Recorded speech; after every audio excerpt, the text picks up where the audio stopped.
Hey everyone, it's Michael Phair from BIT here, and our first episode of our client engagement arm of our Lockdown Lowdown series. I'm joined here with Euan McNair.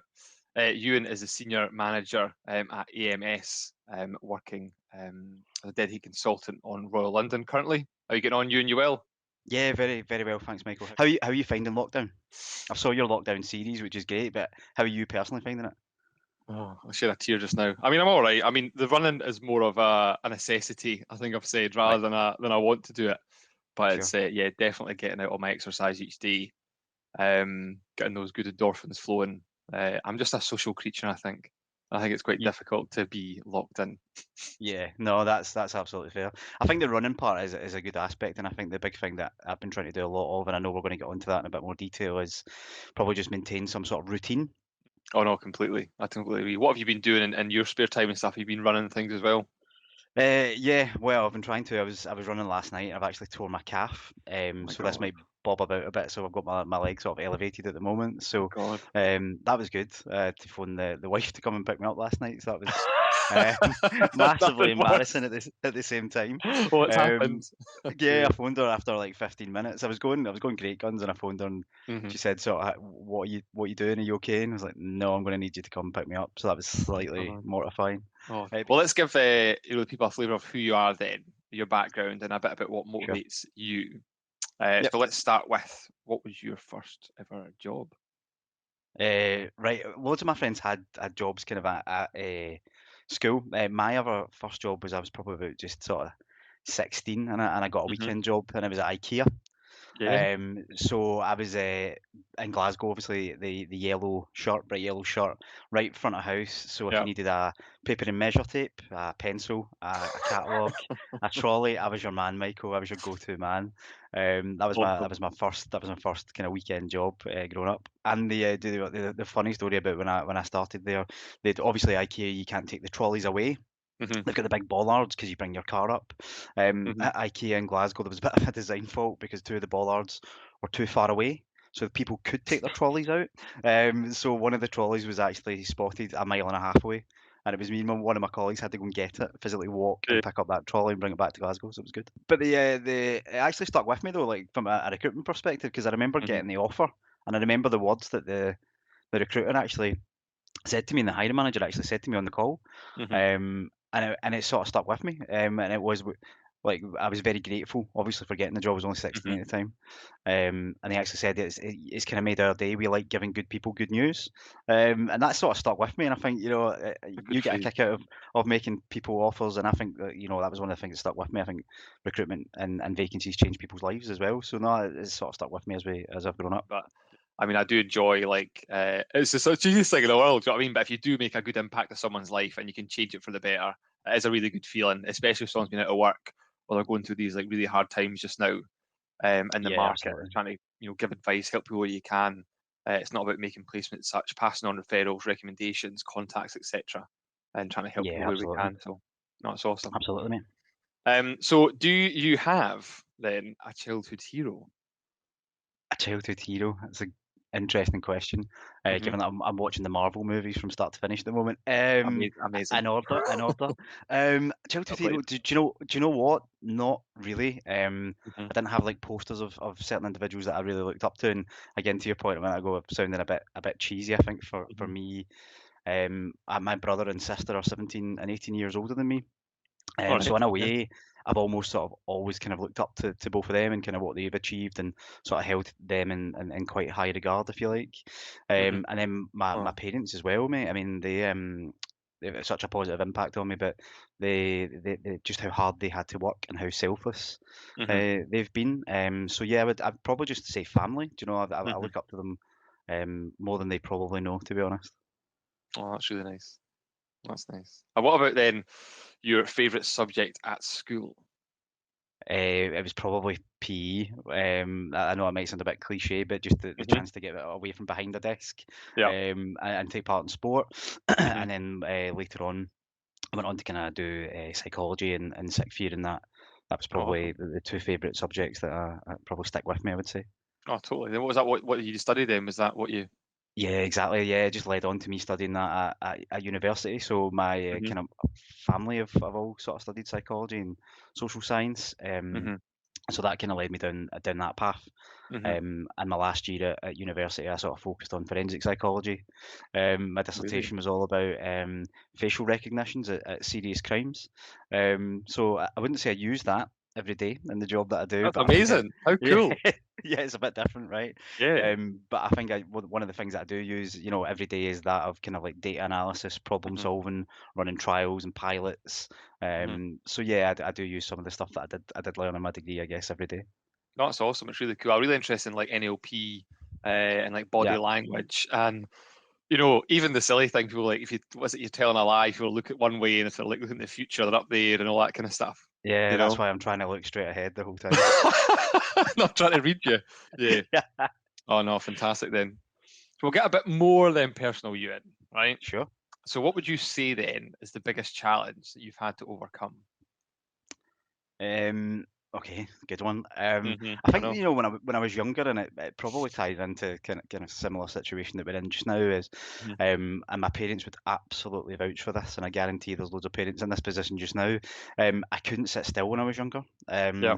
I always had to be doing something. Mhm. I was either being driven about the country by parents. To play Mhm. badminton, or I was up a tree. I just could not sit still. Yeah. I think as I've kind of grown and matured, I think one of the things I always sort of lacked was sort of self-confidence and perhaps caring too much about what people thought of me. Mhm.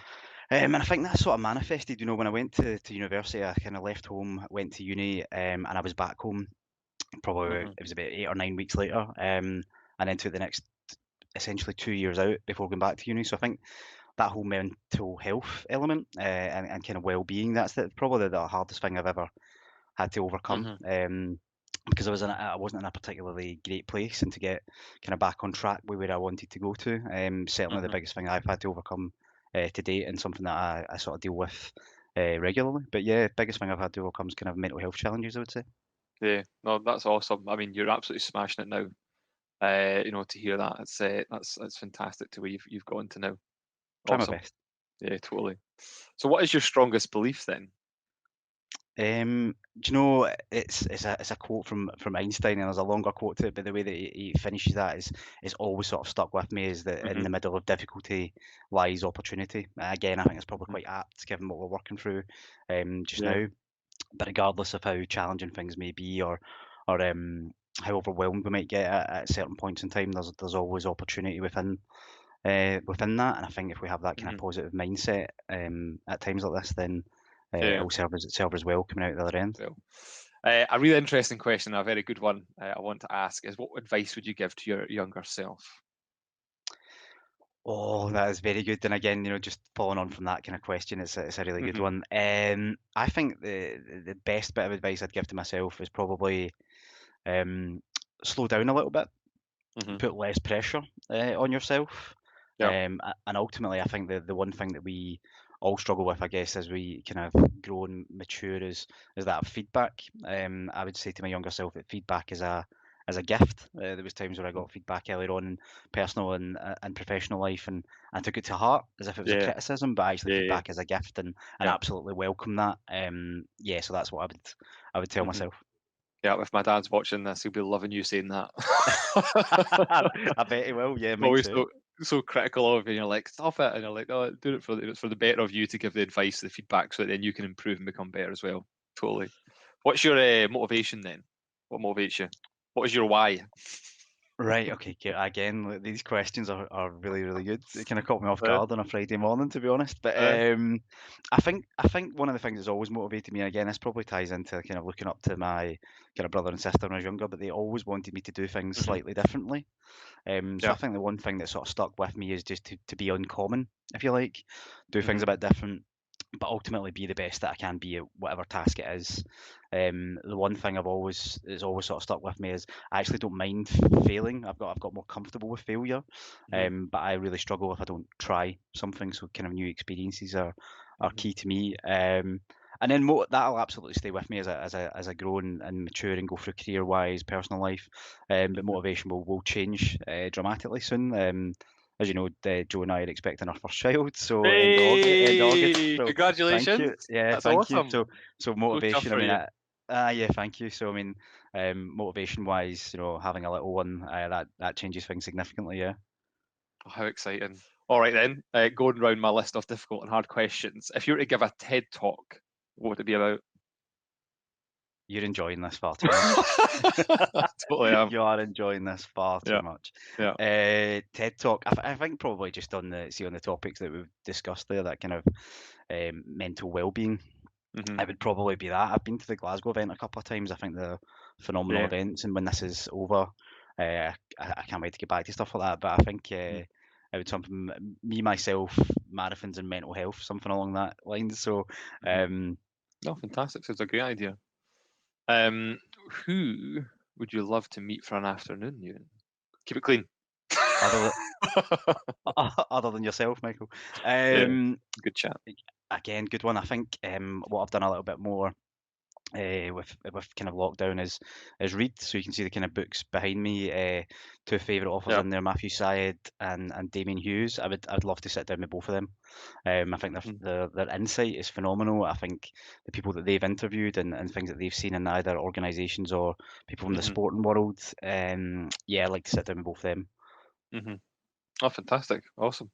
And then focusing more on lockdown then. So what you've been up to, what you've been doing, what you've been listening to during lockdown. I listen to music quite a lot.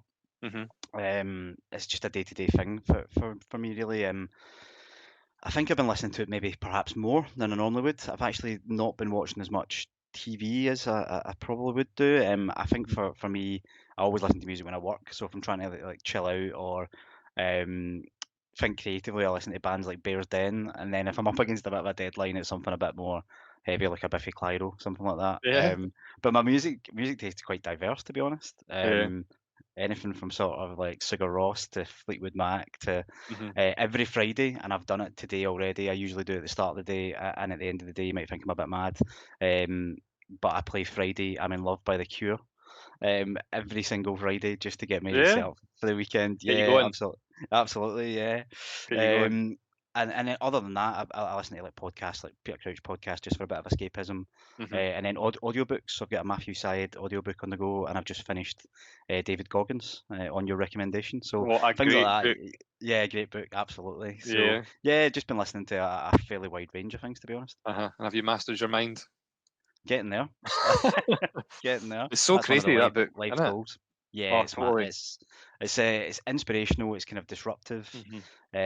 and it gives you that sort of sense of perspective as well of, um, sort of challenge your kind of mindset and Oh, totally. go a little bit further each time. So yeah, things like that. Yeah, absolutely. Yeah. I mean, looking at the run, it was really good for me with the running. Having not Ah, like okay. 2 years ago ran 5K, and then listen to that book, and then being like, oh, I've just done 2 half marathons now. Do you know what I mean? Yeah. Uh-huh. I see some medals over there on your wall, Ewan. Is that a full marathon medal and not a half? It's two, Michael, but Two full marathons. I don't really like to talk about it. Uh, I don't really like going on well, about it too well much. positioned in that room not to want to talk about it. Yeah, no, too. Yeah, no, I don't like to talk about it. But No, yeah, well look, done. That back to must be some, that that's some achievement. Well done. but no, I appreciate that, and I know you've signed up for one as well. So, honestly, one of the best things I've ever done. I mean, I signed up to the first one in Edinburgh. Hmm. It was a pretty difficult kind of time, and it gave me a bit of focus, Yeah. and helped me clear my head, and then kind of Hmm. stuck to running for a while and dipped in and out of it. But yeah, one of the best things I've ever done. Hmm. Oh, totally. And is that how you're kind of keeping fit just now at the moment, running and stuff? Or you Yeah, were? yeah, trying to as much as I can. Hmm. Other than that, just long walks, and I've started to pick up yoga, which is completely new to me. I've never Yeah. done it before, but yeah, I'm trying to get into yoga as well. That's Freddie in BIT. Hi, Freddie. Hi, Freddie. He does lots of yoga. Right, okay. He's really, really good. I went once to a class with him at Ballantyne's on Queen Street after work, and it was actually amazing. I don't know why. I think it was just I can't sit still, so I think I'm like you. I'm always wanting to do Yeah, things. sure. Uh-huh. And yoga forces you to kind of like slow everything right down. Your breathing. Yeah. Like I was almost falling asleep. Right. Do you know Do you what I mean? know, mad, interesting you say that because actually, since I've started it, my sleep at night is much better. Really? Yeah, Oh. so my Fitbit, the readings out the Fitbit Mhm. are much better, and actually um, I can feel the difference, and there's quite a difference in time Mhm. and quality of sleep. So Yeah. Are you yelling anything new just now during lockdown? I probably, back to that the yoga piece. I've sort of I'm trying to teach myself that, if you like. Mhm. So, Yeah. um, one of the things that I've picked up on in reading, it takes 66 days on average, they say, to Mhm. learn a new habit. So I'm trying to make kind of yoga and That's better good. sleep a habit Yeah. more than anything That's good. else. Yeah. So yeah, other than that and DIY, the wife's got me doing a few bits around the I house know. because we're stuck in. So I think obviously we worked together for a while, but and I know that you do a bit of homework and stuff like that. Like, are you finding a kind of yeah. change in being fully remote 5 days a week? How are you Mm. finding that? Yeah, you're right. I'm used to a few days a week at home, but I think Hmm. the main change, I think the big thing, back I said earlier on, was just routine. So I've been quite strict on getting up at certain times and still going through that Hmm. normal kind of morning routine that I would do if I was getting into the office. Yeah.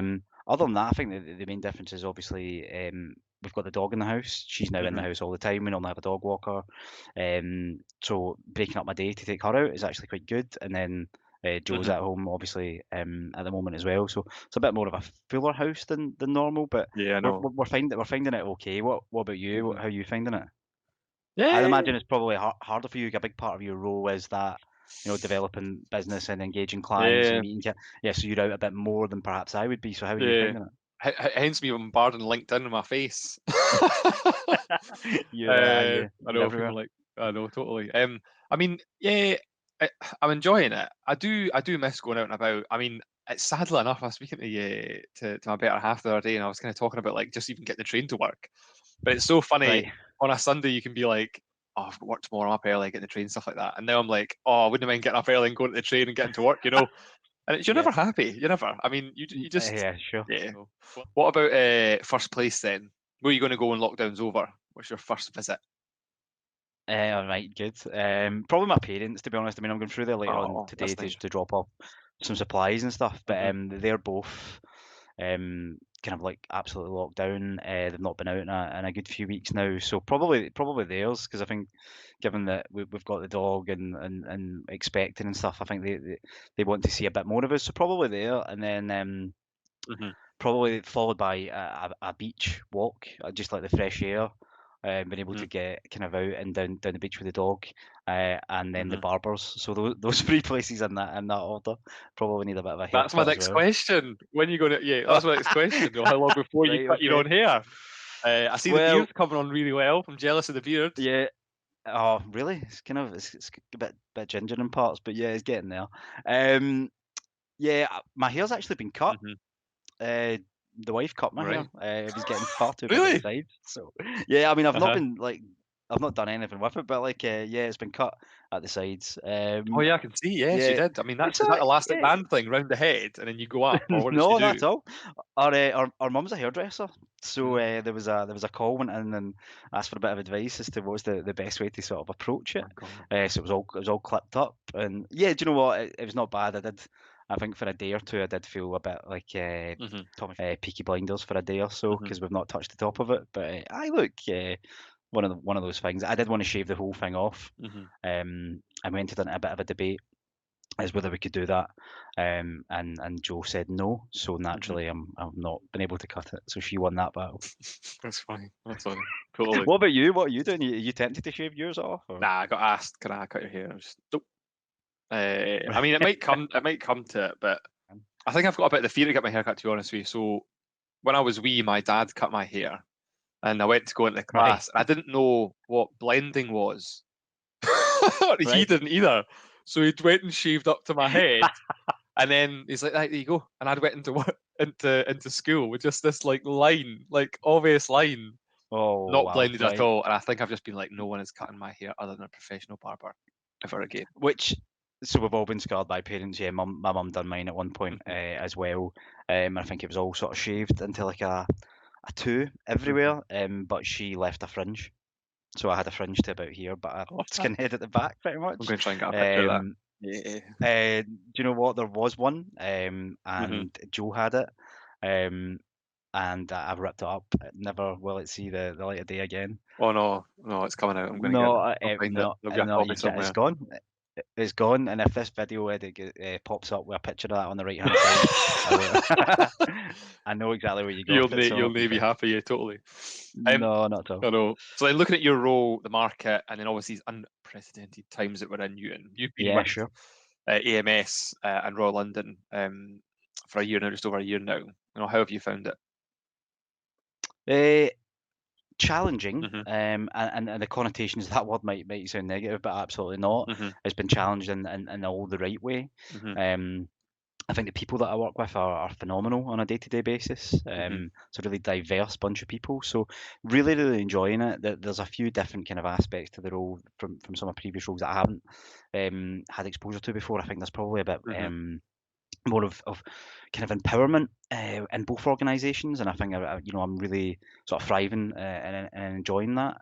And as I say, like people make organisations, and I think the people that I work with in both mhm, are truly talented individuals.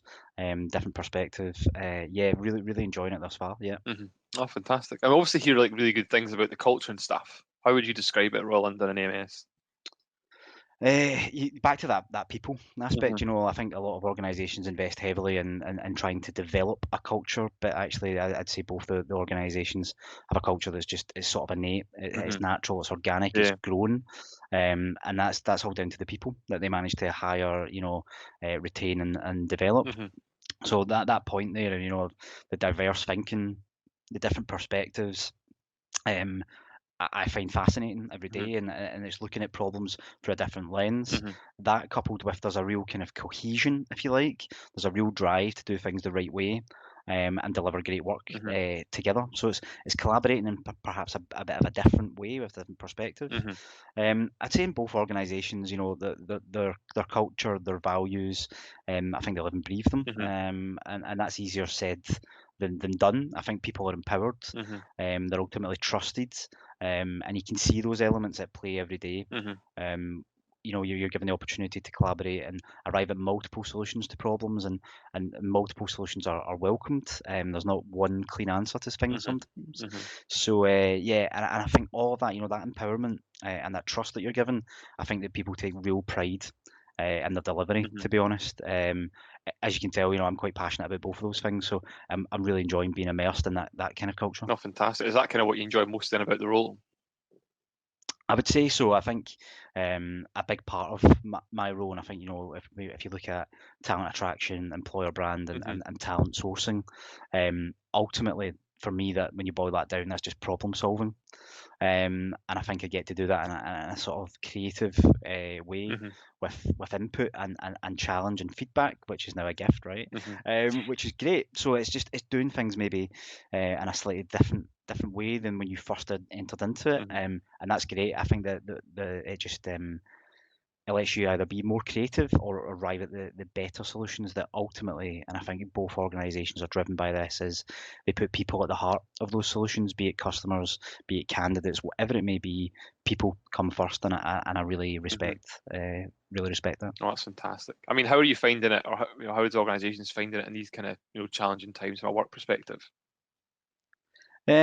Yeah, I think the biggest thing, is there's a couple of areas, but I think the biggest thing is that kind of welfare and care for their staff. Mhm, Um, I think that there's a few organisations out there that you can see how that's playing out kind of in the public domain, and I would say that the AMS and Royal London have been great in their approach. mhm, I think they are both really honest organisations. They're really transparent with their mhm. people, Yeah. and keep them up to date regularly. We're working through unprecedented times where we don't know a lot of the answers, and just that regular, constant communication that comes out to keep you updated, I think is absolutely key. So Mhm. that's absolutely helping at the moment. Yeah. No, fantastic. I mean, we've seen different responses from different organisations. How quickly did you guys and did you react to lockdown?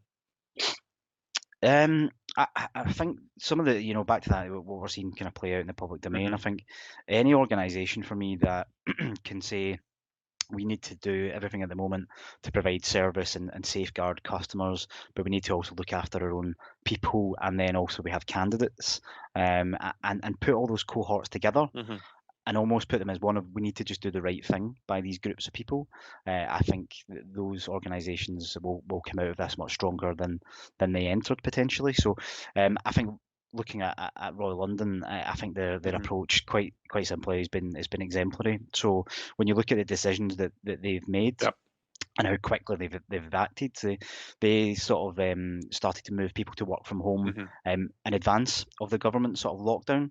So it was the sort of 17th of March they made that firm decision to move and start making people work from home and empower them to do that. Mhm.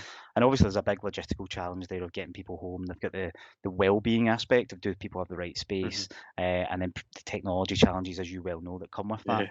But they've overcome a lot of that, and I think that was hugely impressive Mhm. to sort of sit back and watch that happen. Mhm. Um, so they had sort of 90% of their people working from home by the 23rd of March. That's amazing. And then by the 26th of March, by the 26th, they had 98% or over 98% of people working from home. And I just think if anybody, is looking at a sort of example or a blueprint for how to look after their people and deal with something like this, Mhm. I think they've been phenomenal, to be Yeah. honest. No, it's fantastic for an organisation that size. Exactly, yeah. To switch remotely so quickly, and probably praying they'd spent that much money on the servers to handle that load of remote working. Yep. Some bigger companies didn't do that, and they're having to balance it out. People working at different times of the day and things because the servers couldn't load Yeah, balance I've and heard. handle it. So Yeah. it's really good that you guys had that all set up and pretty much ready to go. Yeah, I think do you know the big part of they've got the technological challenges. Mhm. We absolutely get that, but I think looking at it, the decisions that were made were done for all the right reasons, obviously. But it's to safeguard people, Mhm. and I think that's always at the Yeah. forefront of their mind. Yeah. And AMS with Mhm. the same. We are Yeah. a bit of a global community, a global organisation. But I mean the way that we've looked after people, I think is again, Mhm. it's been a bit of an example for how to do that in the right way. And I do hope, it's an incredibly difficult time. I do hope we learn something from Mhm. this, be it well-being, being nice to one another, nicer, kinder, Mhm. be it working from home. I think we need to take something away from this. Yeah. As a society, we need to learn from this Yeah. big time. I mean, I think things will change, but I don't know what's going to change. I mean, the Right. remote working, I think will be obviously wider, like adopted and adapted and stuff. That'll definitely come. Yeah, absolutely, and no doubt you've you've saw probably a lot of this play out on LinkedIn and social, and there's people making huge predictions about the workforce, Mhm. and people will want to work from home, and all of that sort of stuff. And I've read some kind of thought leadership behind all of that, and Mhm. I can't see it Yeah. going to absolutely remote workforces. Yeah. I can see there being a bit of a blend and more home working coming out of this. Yeah. But back to some of the points and themes that we've talked about, Mhm. there is still huge value in that human interaction. Mhm. So if we can come out of this with a blend, actually to then engage different cohorts of talent, Mhm. I think that would be the ideal. But I don't think we'll ever shift to that every single employee being at home Yeah. all the time, because I think some people are finding that particularly hard. Yeah. No, totally, totally. I mean, then, so final thoughts then, Ewan. Anything you'd like to leave our viewers with? Right, okay. No pressure, sort of words of wisdom at the I end. love that. All on you. Yeah, Here you absolutely. go. Right, okay. Yeah, cool. Okay. Do you know what? I've actually quite enjoyed this. It's Mhm. been different. I didn't, thanks for the invite. Not at all. It's been good to talk to someone else that I wouldn't normally talk to, every day, especially Mhm. on video. Um, Other than that, we talked a lot about kind of mental health theme that sort of ran Yeah. through Totally. some of the discussion. The one thing I would say is if anybody is particularly struggling at these times, and that's absolutely normal and acceptable to do that. Mhm. What I would say is just reach out to friends, families, or professionals if it's required. Speaking up is Yeah. absolutely not a weakness; it's a strength. So I'd encourage people to do that, and be very mindful and respectful of people's kind of mental Mhm. well-being. Other than that, I mean, I heard people clapping last night, and I looked out my window and saw the street clapping again, and joined in with that. So Mhm. it'd be remiss of both of us not to sort of mention key workers. Yeah. You've got friends that work in that space, as do I. NHS, my brother works at the NHS. I've got friends, close Mhm. friends that work there, and I think those two cohorts of people are keeping the UK ticking over. So Mhm. just a big shout out to them, really. And other than that, just everybody just stay safe, look after themselves, and hopefully I'll see you all again soon in person. No, fantastic. I don't think you could have done that any better, Ewan. Yeah. That was a good sign off. I have been Well not. thought. Yeah, no bother at all. No, totally against it. And obviously the key workers, and obviously mental well-being as well. So Yep. yeah, exercise does help. If you Yeah. if you ever feel a bit down, go out a walk, go out a run. Exercise It's so good. routine. Yeah, Yeah, exercise routine. Just having conversations like this. I mean, yeah. this is as I say, it's been quite a good release from Hmm. the day job, if you like. So it's been a good half hour. No, totally awesome. Well, thanks so much for your time, Ewan. I really appreciate it. No, thank you, Michael. I do appreciate you asking me to be part of it. Awesome. Thanks.